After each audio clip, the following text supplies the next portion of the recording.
갑작스러운 소식에 뉴욕 증시가 출렁였는데요.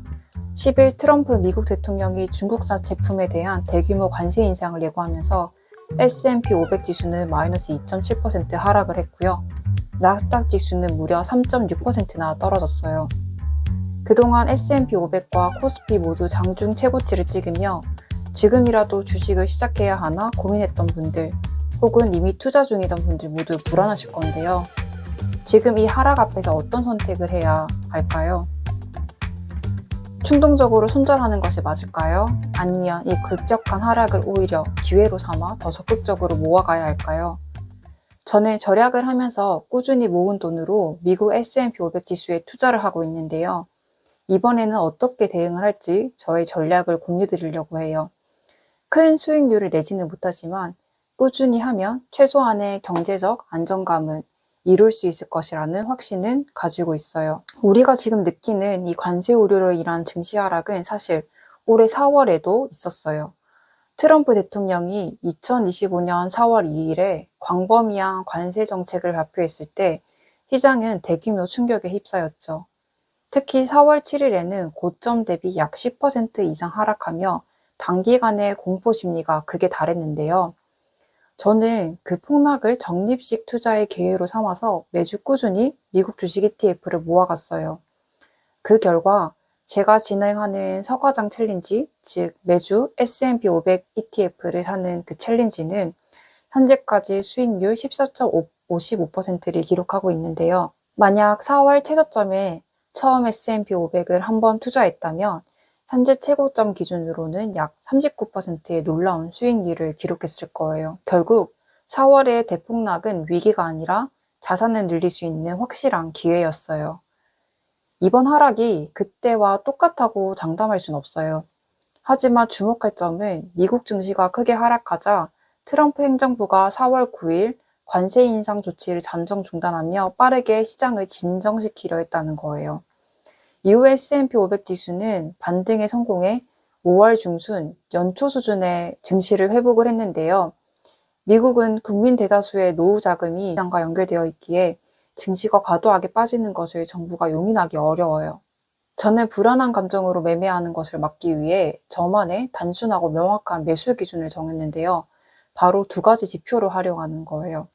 첫 번째, S&P 500 지수가 저는 21선 이동평균선을 하회하면 적립식 매수를 강화하고 있어요. 21선은 단기 시장의 추세와 심리를 보여주는 중요한 지표라고 생각을 하는데요. 이 선 아래로 떨어진다는 것은 단기적인 과매도 구간일 가능성이 높고 감정적인 매도가 나오고 있다는 신호일 수 있어요. 저는 이럴 때 추가적인 분할 매수를 시작해요. 감정이 아닌 숫자를 따라 움직이는 것이죠. 두 번째, 저는 CNN 공포와 탐욕 지수를 추가적으로 참고를 하는데요. 이 지수는 시장 참여자들의 심리 상태를 0에서부터 100까지 나타내고 있어요. 0에서 가까울수록 공포, 100에 가까울수록 탐욕을 의미하는데요. 현재 이 지수는 29로 공포, fear 구간에 위치하고 있어요. 역사적으로 이 지수가 낮아 극단적 공포, 즉 25 이하 구간에 진입했을 때가 장기적으로는 가장 좋은 매수 기회였어요. 지금 분위기라면 사실 추가적인 하락, 즉 공포지수가 더 낮아질 가능성도 배제할 수 없는데요. 하지만 공포 구간에 들어섰다는 것 자체가 곧 시장이 저점에 가까워지고 있다는 강력한 신호예요. 남들이 무서워서 팔 때 저는 조용히 매수할 준비를 합니다. 제가 이런 폭락장에도 흔들리지 않는 이유는 뭘까요? 사실 저는 시간의 흐름을 믿기 때문인데요. 한정된 자원으로 아이를 키우는 싱글맘으로서 한 번에 큰 돈을 벌기 위해 단기적인 투기에 집중할 수 없어요. 대신 저는 꾸준함과 복리 효과를 믿는데요.